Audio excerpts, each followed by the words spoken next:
Okay, so we've brought the car indoors and we've got it up on a ramp to have a look at, and the idea behind these checks is to try and mimic what you'll be able to achieve with a trolley jack.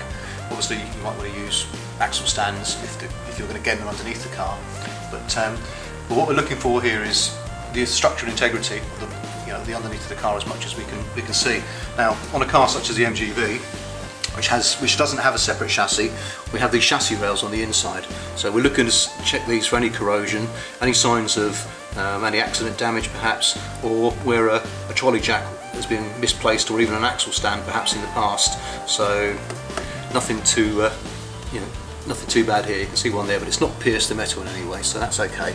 And the jacking point's good obviously because the car's held on its jacking points on the ramp, so that's always good to see. So there's good strength here as far as we're aware. Moving further back now, we get to that area which I mentioned in the previous video.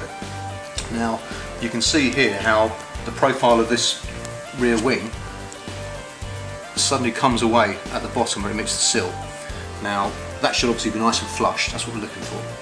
But that hasn't happened, and I mentioned a good sort of 6 inches or so of a cut here. Now you can see that, and if I push on that you can probably see that moving. So we've definitely got fresh air going in there, which is far from ideal.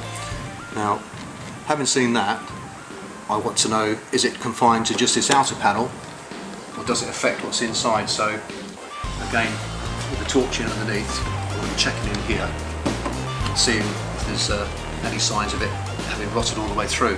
I think what's happened is this repair section has been done, but there's no drainage hole, and I think because it's rotted at the far end here, I think any trapped moisture just through condensation, not through necessarily any water leaks over the years, has rotted it from the inside out. So a simple drainage hole would probably have prevented that.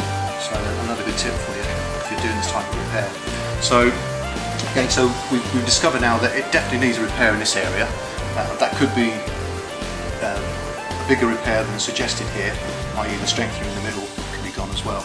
But we know that it needs a repair, so before you offer to buy the car, you can find out how much that repair might cost, and you can then say to the seller, well, I know the repair is going to cost me X amount, it's then going to need a blend of paint to get it back to looking the way that you want it to look.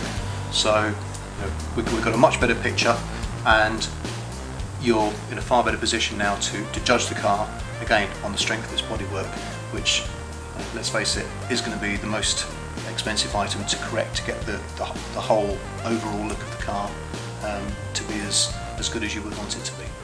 Okay, thanks very much.